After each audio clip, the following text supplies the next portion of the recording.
Over to you, Professor Maya David. Thank you, Dr. Anik. Thank you very much for that kind introduction. And hello to friends. I noticed Julia there. Hi, Julia. And Professor Ganguly, hello. Professor Hywell Coleman, I've read your works. And so I'm very happy to share with you my work on the Sindhi Hindu global community. And so we will start with just giving you with the background, but if you can move to the first slide, Anik. Yep. All right, the four subtopics that I would like to talk about today is first, I will start with language shift among this Sindhi Hindu community, their attitude, reasons for shift coming from documented evidence, and then moving on to revitalization attempts through social media and online platforms. And finally, I will end with the discussion and the conclusion to this paper. So in this, the next slide, please. In this presentation, I will focus on the diasporic Sindhi Hindu community, which lost its homeland due to the partition of the Indian subcontinent in 1947. Most of the Sindhi Hindus, and here the figures come, there are different figures being given. Rita Kothari in her paper mentioned 2 million Sindhi Hindus having to flee their country, whereas Markowitz mentions 800,000. But I really think we are nearer to the 2 million figure. And so these Hindus had to flee their one-time homeland sin when the Indian subcontinent was partitioned in 1947. And when they came to India, they were refugees in India. So many of them had a lot of businesses and property in Sindh, but they became refugees in India and had to start from scratch. Today, they have no homeland of their own, and they live not only in India, but also in many parts of the world. They are found in Malaysia, Singapore, Indonesia, Hong Kong, London, Spain, in many, many countries. And there's a little joke which says you scratch any city, you will find the Sindhi there. So documented research in the Sindhi communities in many of these countries showed that there has been a shift away from the dominant use of their ethnic language. So here I'm focusing on the Sindhi Hindu speech community because in Sindh, in Pakistan, the Sindhi majority who are Muslims, although there are still remaining Sindhi Hindus, but they are a minority. But the majority Sindhi Muslims, they have a very high ethno-linguistic vitality in relation to the Sindhi language. And this research has been documented in one of my works. So we move on to the actual research on the shift of the community in different parts of the world. And that's the next slide. Studies of the Sindhi community in India conducted after 30 years after the partition, that means in nearly 1977-78, found that the community had shifted away from the habitual use of its language. And this is a work by Daswani and Parchani in 78, and then Daswani did another study in 89 and had the same findings. In fact, as early as 1963, Kupchandani, in his doctorate thesis for a university in America, discussed the acculturation of Indian Sindhi to Hindi. But more recent studies in different parts of the world on the Sindhi community show a trend towards language shift. The Sindhis in Metro Manila, the Philippines, in a study by Dewan in 1997, had not only shifted away from Sindhi as their dominant language, but many of them had also converted to Christianity. So there was a shift away from ethnic language, but there was also a shift to Christianity. In my own studies in Malaysia, Singapore, and London, we also find signs of language shift. A comparative study of the Sindhi and Punjabi communities in Hong Kong by Detramani and Locke also show language shift. But in their comparison between the Sindhi and Punjabi communities in Hong Kong, they found that the shift among the Sindhis was more extensive and rapid compared to the Hong Kong Punjabi community. Also in Jakarta, Indonesia, there has been a language shift in the Sindhi community in a research by Tapan. Biljani, in a book that I will be discussing in a minute, states that the expanded graded intergenerational disruption scale classifies the language among the Hindu Sindhi migrants in India as nearer to level 8B, which is nearly extinct. And he explains this category as the only remaining speakers of the language are members of the grandparent generation or older who have little opportunity to use the language. And in Malaysia, a lot of grandparents in their 60s and 70s have also moved to English rather than Sindhi when talking with their children and grandchildren. Let's move on. A recent study by Younger in 2013 focused on perceptions of young Sindhis in the city of Pune in India of the value and usefulness of the Sindhi language. So it boils down to value and usefulness, symbolic capital of the language. Such an emphasis on the perceptions and attitudes of the Sindhi community members towards their heritage language provides vital knowledge which may help language activists to focus on appropriate ways to encourage community members to use their language. And in fact, in 2003, Garrett, Copeland, and Williams had already stated that attitudes provide a major motivation either to support or to reject a language. And in this paper, what I would like to bring across is the idea that if there is a shift, we need to find out why people are shifting. And once we know why they are shifting, then we try and think of strategies to overcome these reasons for shift. So in my view, it's important to find out the reasons for shift. So far, people have discussed the shift. They've done research, conducted a lot of research, a lot of hard work to show that there has been a shift, but in different countries. But we now want to move on to attitude, the issues of attitude and why people shift. So I now move on to attitude. Attitude to the Sindhi language and reasons for shift.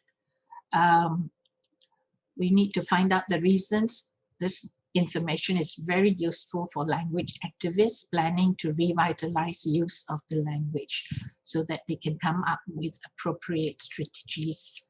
We need to see also if there is intra-generational language shift or intergenerational language shift. So the former is within the same generation, whether it is the first generation who moved to India, whether they shifted or whether it was the younger generations. The effects on language attitude, use and non-use based on the memoirs of Sindhis, both first generation migrants to India and their children, who today are based in different parts of India and in other parts of the world, is described in their memoirs recently published. These views are taken from Agrawal's edited work, Sindhi Tapestry, Reflections on the Sindhi Identity. So I would like to thank Sas, if she's here, for collating these memoirs of about 60 Sindhis in different parts, different professions, living in different parts of the world in this 430 or so page volume. So I've read these memoirs again and again, going through this volume and to analyze the reasons for the shift as given by the writers themselves. So let's move on to why people shifted, the first generation or was it the second generation? Let's move to the next. Yeah, this is the book by Saz Agarwal, which came out early this year. And she calls it Sindhi Tapestry, but basically it is a first-person voice of different people living in different countries, mainly Sindhi Hindus, but there are Sindhi Muslims and there are a couple of non-Sindhis too. So I looked at the voices of the Sindhi Hindus and what they said about the migration and how it affected, or whether it affected their language use or how it affected their language use. So going through the book, I was able to come up with 4 major subheadings of why there has been a shift. Let's move to the next slide. So going through this book, there were 4 major reasons which appear from the stories being told by the Sindhi Hindus.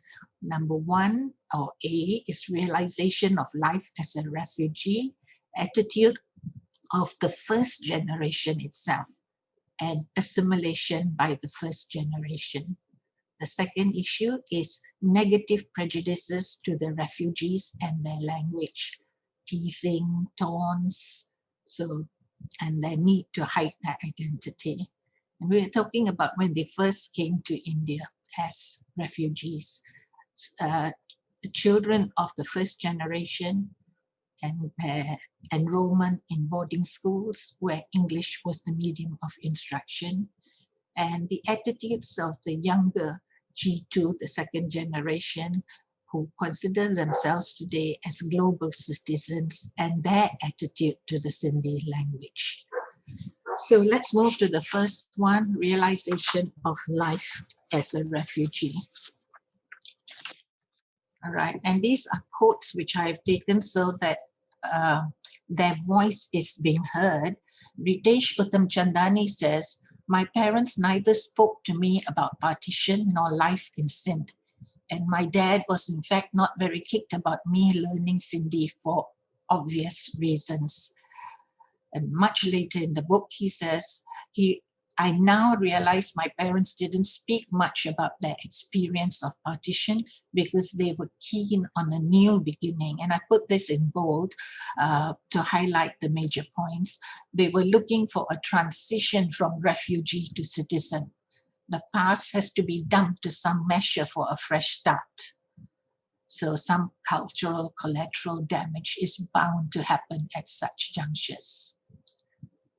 Subhash Biljani, an academic professor in a university in America, provides a similar argument and says in the case of Hindu Sindhi migrants, it was a bargain that had to be struck to sacrifice their ethnic identity and language in exchange for a new identity as part of their new country or settlement. In the absence of a state of their own, families adopted the language of the places where they settled. And they emphasize the linked languages. For example, a lot of Sindhis who migrated to Gujarat are very fluent speakers of Gujarati. And Generation 1 had to start from scratch, as I mentioned earlier. So from millionaires, they had to start from menial jobs and then move upwards. So there was assimilation by Generation 1 for job prospects in India. And Bijlani again says, my father attended classes to learn Hindi as all central government employees were required to possess Sindhi. And Sindhi was beginning to fade from our lives. They had to have Hindi. So Hindi was replacing Sindhi. And even today, a lot of Sindhi homes in India, you find that they speak Hindi, even in their homes. I have 2 nieces in India who speak Hindi rather than Sindhi. All right, let's move on to the next. Next slide, please. Kusum Chopra says, Instead of imposing our customs and identity on others, we merged into local cultures. We had to negotiate space for assimilation before moving up the ladder, before ascending power ladders. English was seen by the first generation as indispensable to education, and there was a price. The price was the cost of speaking Sindhi at home. It was a big price. He says their efforts to merge had been at a huge sacrifice in encouraging their young to adapt to the local languages and languages which would give them an edge. And there again is the suggestion of language having been social capital, and Sindhi was not social capital for them at that point in time, coming in as refugees to the Indian subcontinent. Anju Makija explains why his parents shifted, and I quote, due to the jolt of partition, many of us lost our language. Our parents were busy settling down and keen to give us a convent education. And the convent education normally meant English language education. And so in the process, they did not concentrate on teaching us Sindhi. And so these are their voices explaining to us Generation One's emphasis on assimilation. Generation One, the first generation that came over from Sindh to India as refugees, there is their need to assimilate, their need to get jobs, their viewing of other languages as social capital rather than Sindhi. All right, so let's move on to the second of the major reasons. And this is the negative prejudices to the refugees and their language. And so the need to hide their identity. Uttara Shahani explains that the language shift from a different perspective. He says, and I quote, "My family wore their Sindhi identity lightly. This was partly due to the negative prejudices Sindhis in India faced after partition." Another writer, Namrata Asudani, an architect, also explains these negative attitudes faced by Sindhis. They came to a new land where they were not welcome, where they had to struggle against the biases of language, the stigma of being called refugees. I do understand now why I was never taught to speak Sindhi as a language, why amalgamation, assimilation was more important than identity. Move on, some young voices here, the young children of these refugees. As refugees in India, many of the young were taunted by their schoolmates and felt a need to diffuse this by not disclosing their ethnic identity. Dharmendra Tolani remembers a teacher scolding a classmate who sat next to him at lunch. And the teacher said to this student who sat next to him, "You should be ashamed of yourself eating with the Sindhi, though you are," and I've left that blank, meaning that that person was of a different community. And he says, at a young age, he was informed Sindhis are well-known beggars, Sindhis are thieves, and if you see a snake and a Sindhi together, kill the Sindhi first. Other writers express the same view. Atul Khatri, a comedian, says, "When I was a kid, people sometimes made fun of us." And Nina Sapnani, an artist, says, "I was teased for my surname, for my language, for my clothes. And for long, I had hidden my Sindhi identity out of fear, out of mortification." So this is the younger generation, the second generation of that time. Today, they are in their 40s and 50s, and some even in their 60s. But this was the feeling they felt as children, and that leaves a mark in the memory and consequently in the use. Nandinda Bhavanani sums the results of all this by stating, "I have always been an outsider, having to speak another language in the hope of being viewed in a favorable light. And Sindhi in India is a secret language coded against an uncomprehending society. It lives in privacy, not out there in the public. In other words, there was such a great need to assimilate, even for the younger, the second generation, the children of the adults who had come over as refugees. We move on then to another reason. And so again, this is the second generation, the children of the first generation and boarding schools. The refugees who made good, who had some money, they send their children to boarding schools, although there were many who sent their children to government schools. And when they went to government schools, they had to learn the local Indian languages and assimilate. But those who went to the boarding schools, as Tarun Satrani says, English became our language of communication and choice. And another writer, Arun Shivdasani, who considers himself an Indian American of Sindhi ancestry, when he was asked, how would you identify yourself? Because this whole book is about identity as a Sindhi. And you notice the Sindhi ancestry comes last. Indian American of Sindhi ancestry says, being in a boarding school in a very new India, the common language spoken was English. We heard and understood Sindhi at home, but never had a chance to actually speak it fluently. So there was receptive knowledge, but it was not converted to productive because English became the language of communication. We move on then to the next slide. And this is the current view of not only the second generation, but even the children of the second generation, that they feel that they are global citizens. Remember that they have no homeland of their own.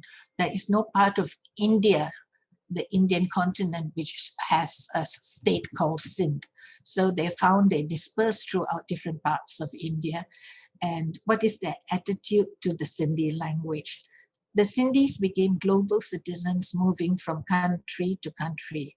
Often in these memoirs, I see they recall moving from one country to another.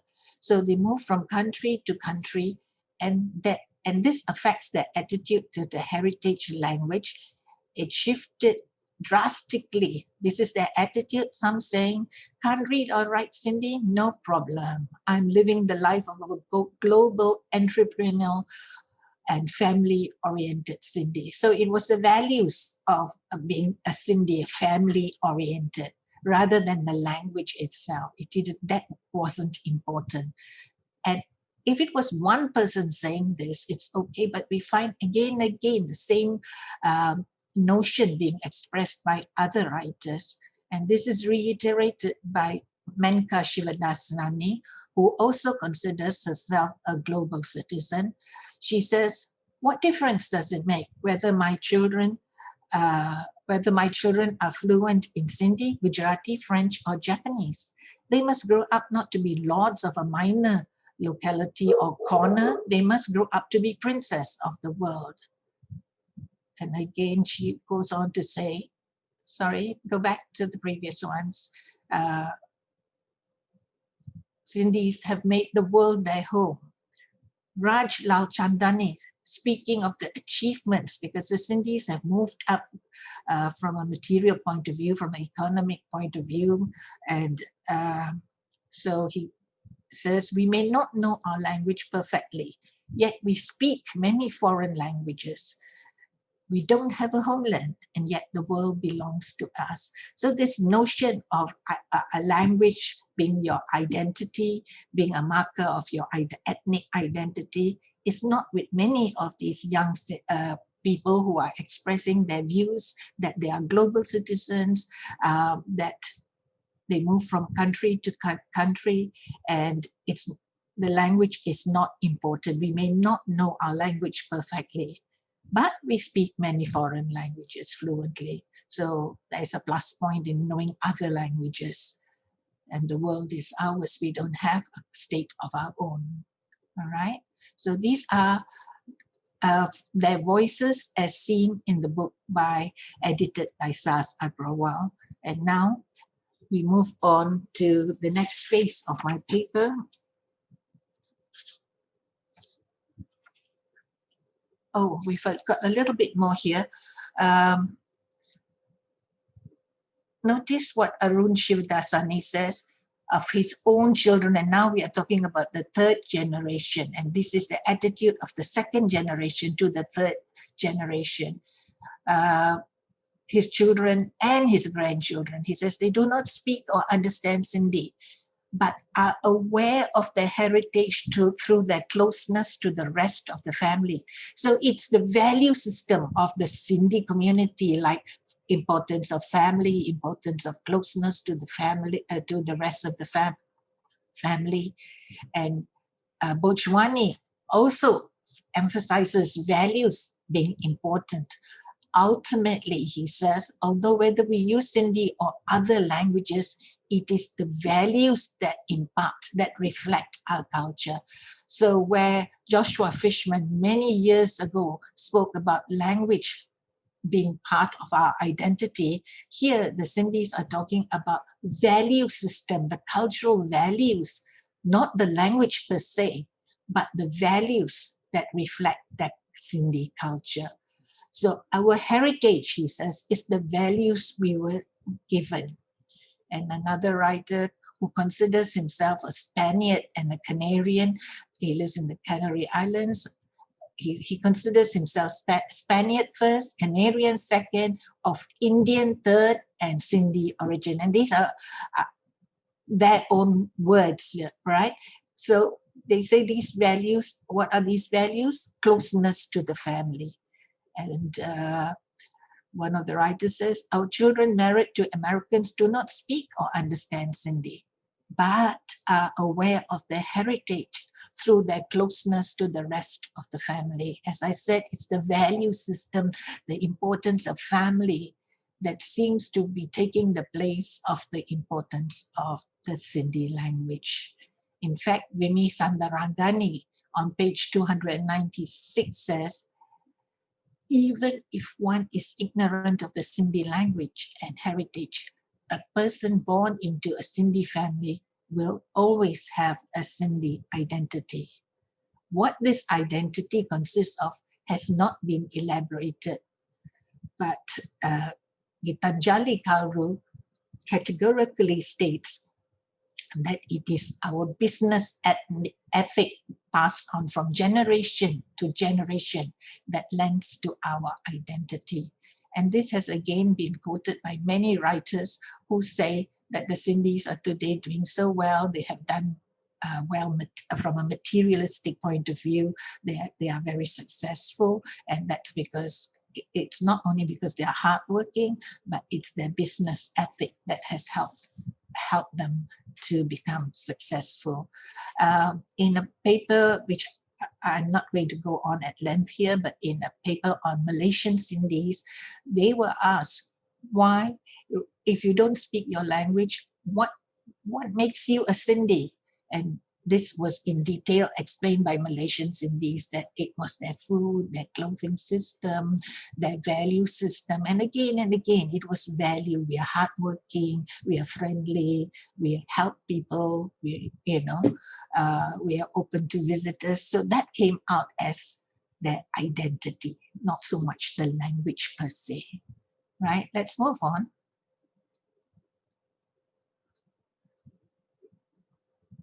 So I now want to move on, having given you the background to their views of the first generation and the second generation and their children and grandchildren with regards to the Sindhi language and the reasons they shifted during soon after the partitioning of the Indian subcontinent. I now want to look at the strategies being used today in social media and online platforms to attempt to revitalize the Sindhi language. So there are today several language activists, especially during the last 2 years, not 2 years, but 1.5 years during the COVID-19 pandemic. They've had the time and opportunity to create a number of online platforms encouraging the use of Sindhi. So I want to move on to describe and examine the extensive work of these activists and the strategies they use to encourage community members to use their ethnic language. I hope if I have time also to talk about, give you some feedback of what people in the community say regarding the use of the language, despite watching these many online platforms. So there are many websites where telefilms, TV shows, magazines, folk music, and so on are being broadcast or promoted to restore the image of the Sindhi language. Let me move on to describe each of these platforms. Yes, let's move on. The new platforms. We have a platform called Sindhi Anmo Ratan, which means precious Sindhis, and Suhana Sindhi Pune, which is led by Dr. Peter Dalwani and Friends of International Sindhis, led by a group of people. And if you want the details, I've given you the link to the Facebook. It comes on every night. And for me in Malaysia, it's good because it comes on at about 11 o'clock at night. So, and the aim is to bring the global, because the Sindhi community is scattered, so the aim is to bring the global Sindhi community together and to encourage, not directly, but indirectly, the use of Sindhi, because these talks and everything in these websites are in Sindhi. Although now and then there's a code mixing, code switching with words from English, with words from Hindi. And there was one occasion where the speaker, a Sindhi, openly said he could not speak Sindhi, and he apologized for this and used English. But generally it's in Sindhi, sometimes in Hindi, but generally in Sindhi. So encourage the use of Sindhi by conducting interviews of prosperous and successful Sindhi men and women of various age groups. And this week, because it's a religious week, they have also had Sindhi priests, Sindhi Hindu priests from different parts of the world. In fact, one of the members is from Chile, the others are from different cities in India, the leading people who are organizing this platform. They host guests from Spain, the United States of America, and different parts of the world, encouraging senior members of the community and even junior members of the community, junior, to encourage, to get them to talk about their problems with jobs, how they are coming up, what are the problems they encounter, but senior to talk about their life journeys. In this way, it is hoped that young Sindhis learn of the obstacles and opportunities on the road to success taken by the first generation Sindhis who had to flee from Sindh. The first generation Sindhis narrate their tales of how they left their homeland with just the clothes on their back and how they succeeded in new environments and yet managed to sustain their value systems. And these value systems were filial loyalty, generosity, the traditions. And so the implicit motive of conducting these interviews is, apart from making the Sindhi Hindu diaspora across the world feel proud of their identity, their culture, and their language, but in an interview with Peter Dalwani on 5th May, he told me it was also to keep them comforted during the COVID-19 pandemic and to motivate young Sindhis with the experiences of older successful Sindhis. So the idea is to make the Sindhis feel united, young, old, poor, rich, successful, not so successful. To make them feel that they're all part of a community, but indirectly, because they were using Sindhi, I think there was an indirect objective there of use of Sindhi to know yourself as a Sindhi. But this is not openly stated, but the talks are all mostly in Sindhi, 99% in Sindhi, right?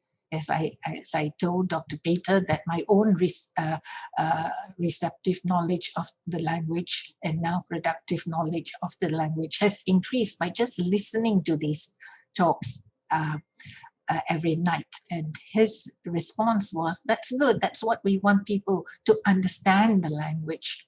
And so I will talk to you about these webmasters and their aims, ultimate aims with regards to the Sindhi language in a minute. Yes, let's move on to the next slide. So earlier, much earlier, the emphasis was very direct. It was to learn Sindhi. And so there's a website called learnsindhi.com. This is a website created to teach the Sindhi language from basic to advanced level. It had online lectures as well, complete CDs, moving from basic sounds of the letters to an advanced level. They used Arabic, Sindhi, and Roman scripts to teach Sindhi. But in India, the script that is being used is Devanagari script. But the Sindhis who left Sindh were at that time using the Arabic Sindhi script. So this website focused on Arabic Sindhi, but they also didn't mind Roman script to teach Sindhi.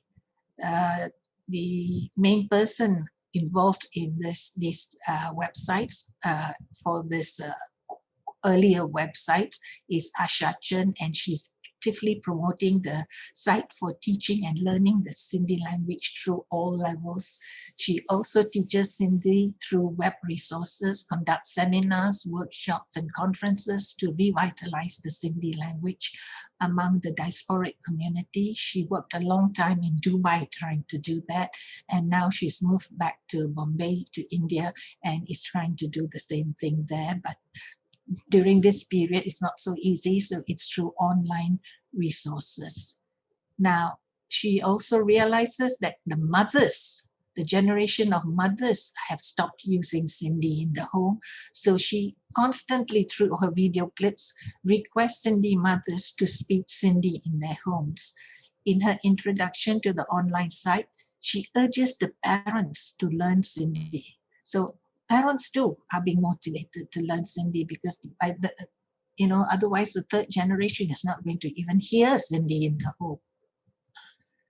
Currently, Asha Chan also provides weekly a couple of proverbs, providing their meaning and examples in sentences. Such proverbs, for example, like, and I'm translating directly from Sindhi, scold your daughter so that your daughter-in-law will get the message. So this is in joint families where the daughter-in-law is staying with the mother-in-law. So you scold your daughter so your daughter-in-law will get the message. Signify diplomacy. So she's showing proverbs and the importance of using proverbs.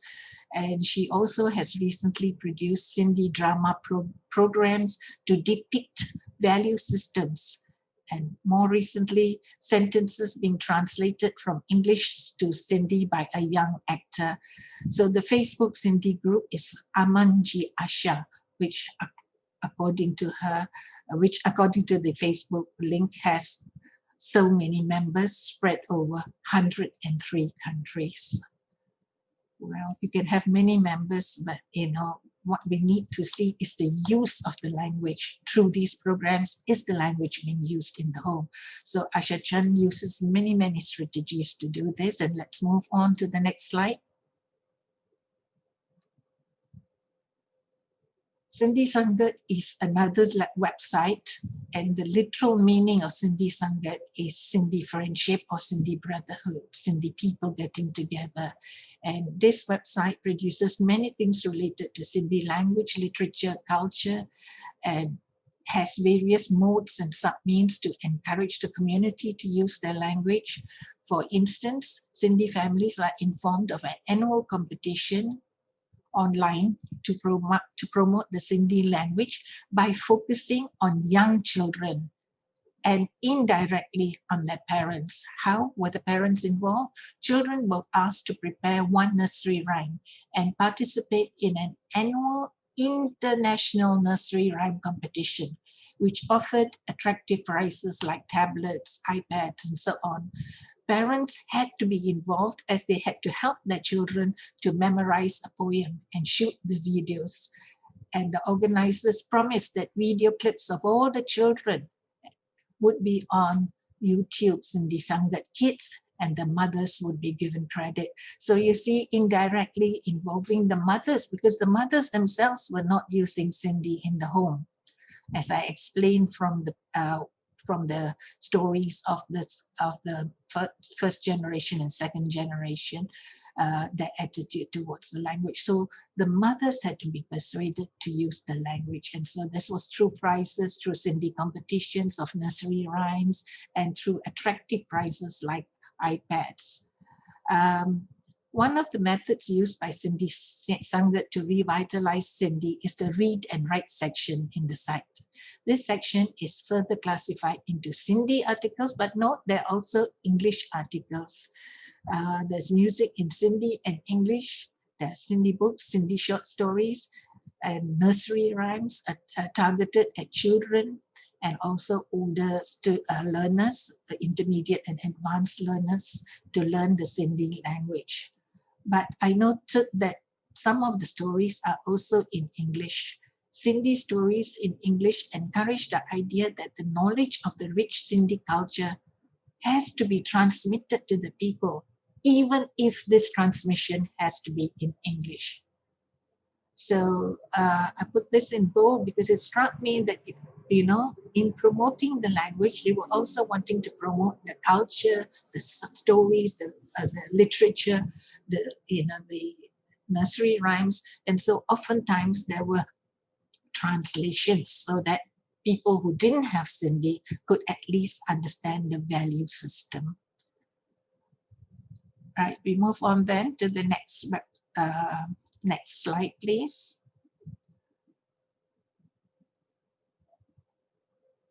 I noticed in the website Sindhi Sati, which means a friend, the Sindhi Sati website hopes to unite Sindhis wherever they may be living and encouraging them to preserve their language. But I noticed that there were entries in English by the web organizers themselves, like "We wish you a happy new year."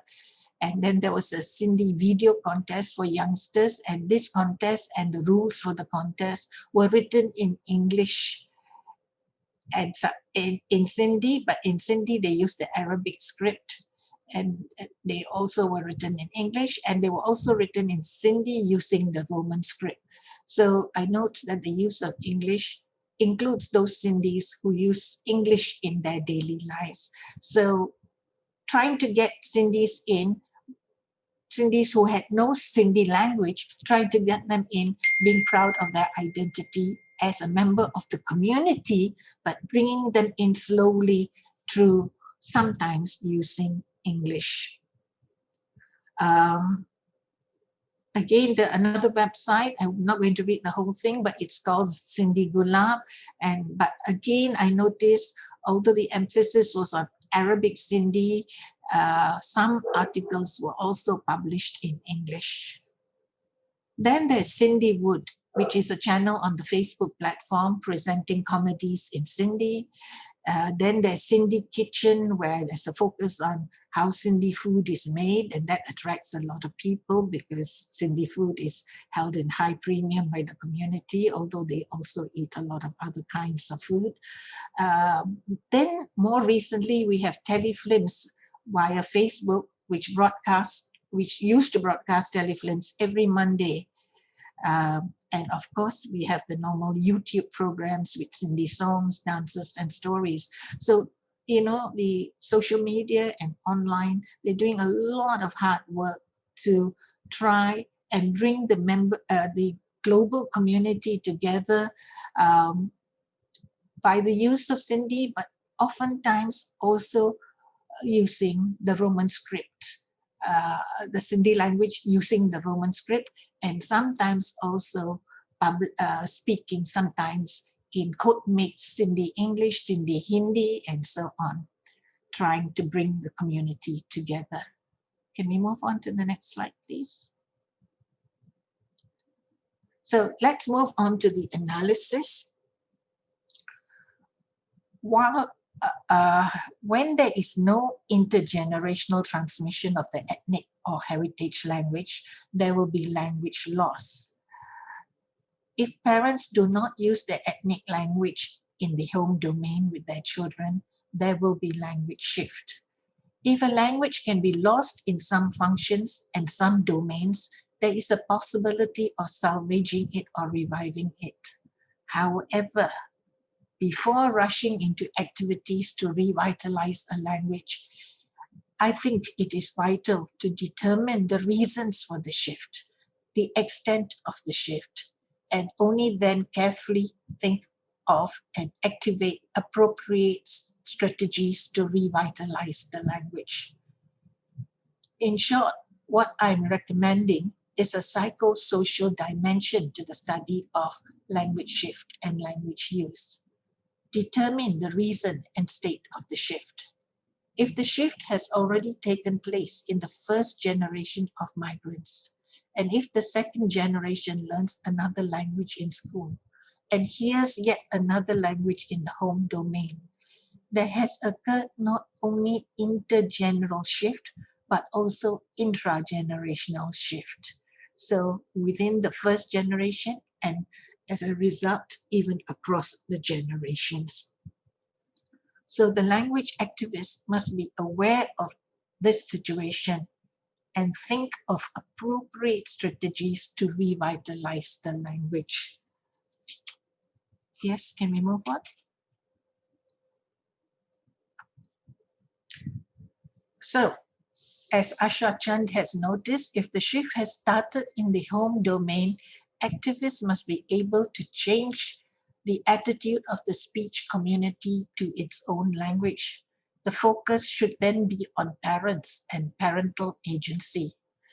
Parents can be encouraged to be language activists in the home domain and influence their children's language choices.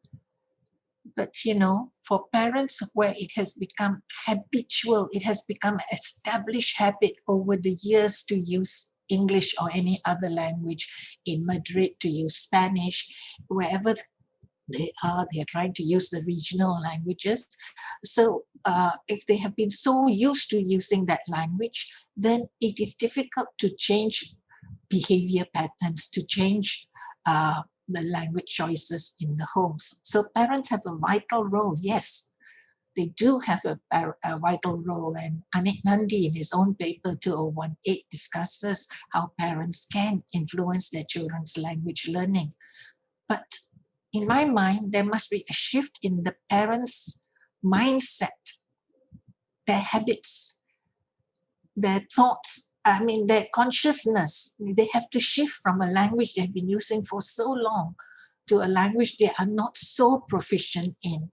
And as a friend of mine who is a Punjabi speaker says, I don't speak to them in Punjabi because they're now learning Punjabi in the Gurdwara. And when they come back, they laugh at my Punjabi. So the parents themselves must learn to be proficient, to be somewhat proficient in the mother tongue, and then use it with the child.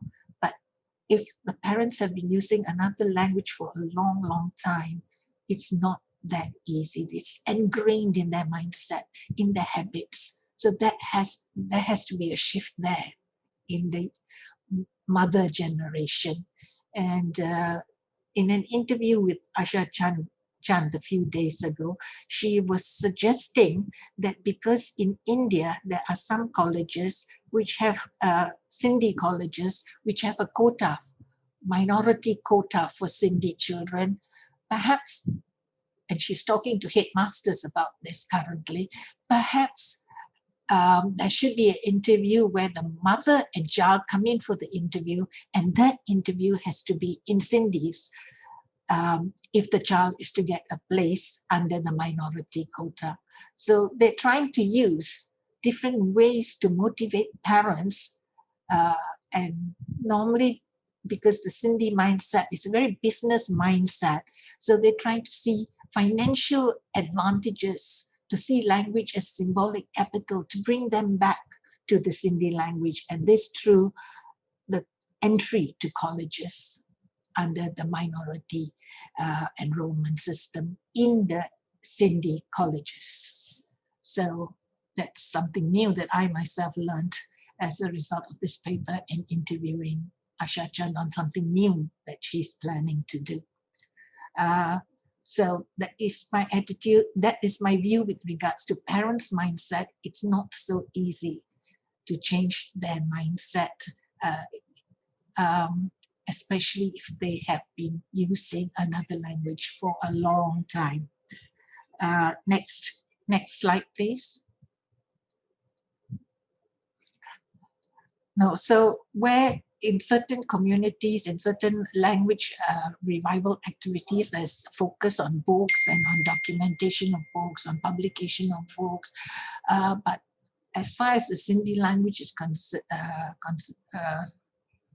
there are many books, there are many dictionaries.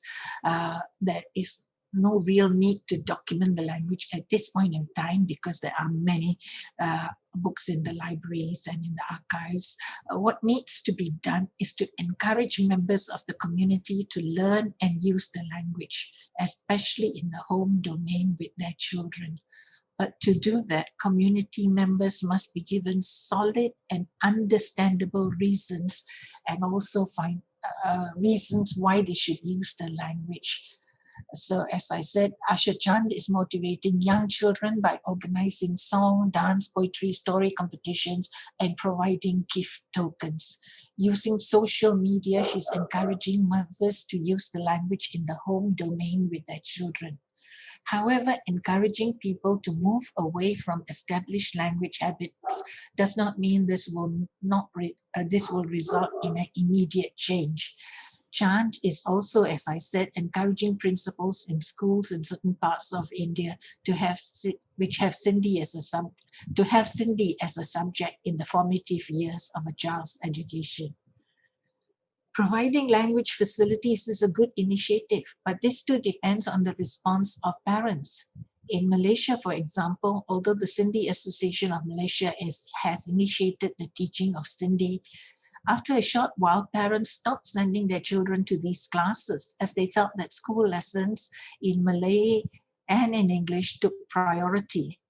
In India, if these minority language students hear Hindi and other regional languages, both in the home and outside the home domains, the Sindhi language will then merely become a class-learned language. And if it's not used, it will stay as a class-learned language.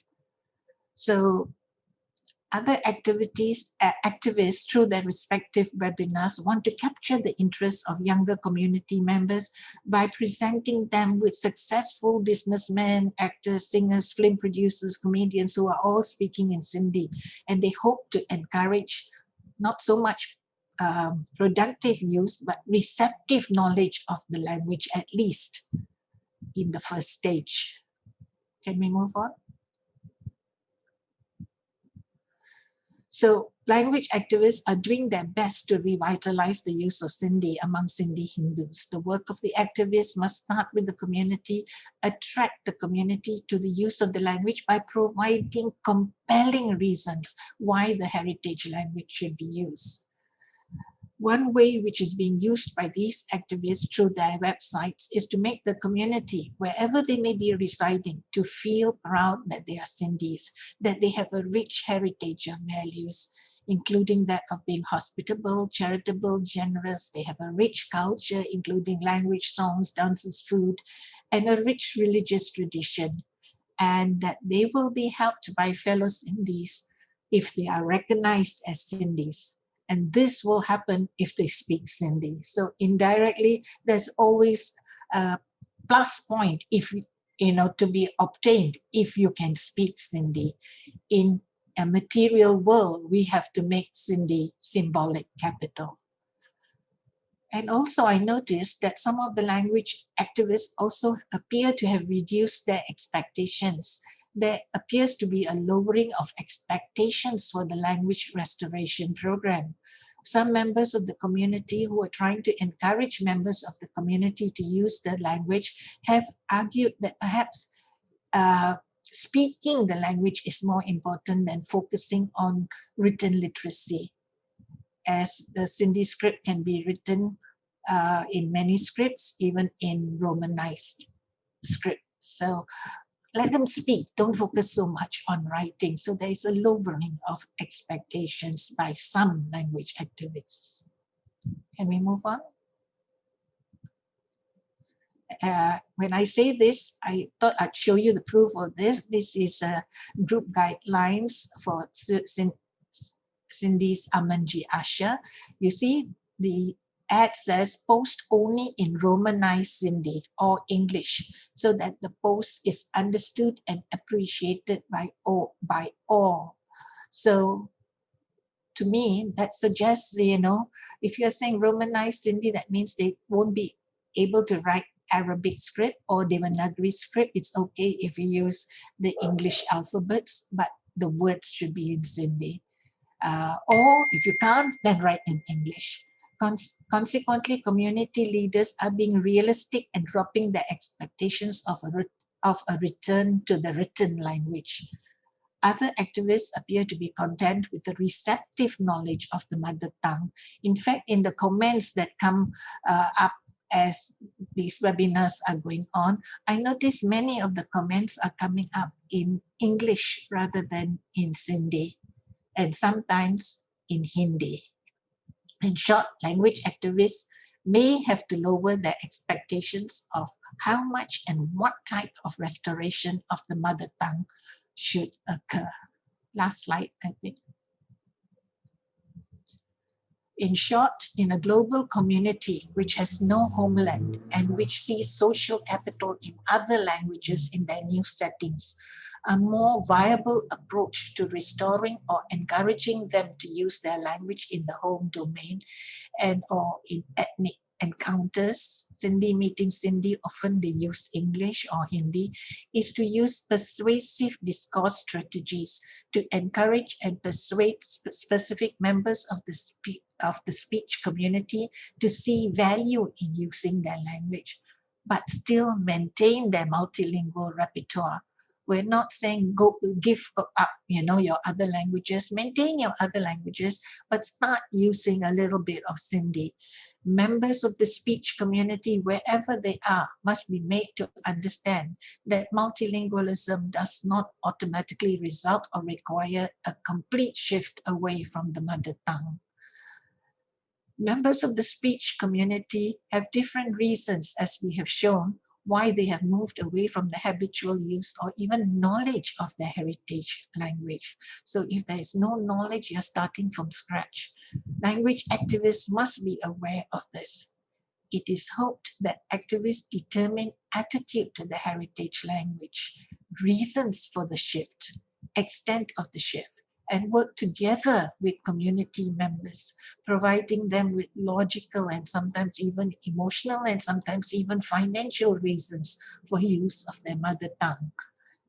Some of the Sindhi activists discussed in this paper appear to be focusing on instilling pride in being a Sindhi and creating community solidarity.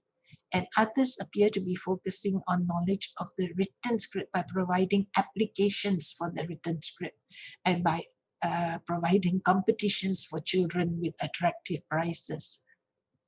However, any attempt to revitalize the use of a heritage language must be made with full knowledge and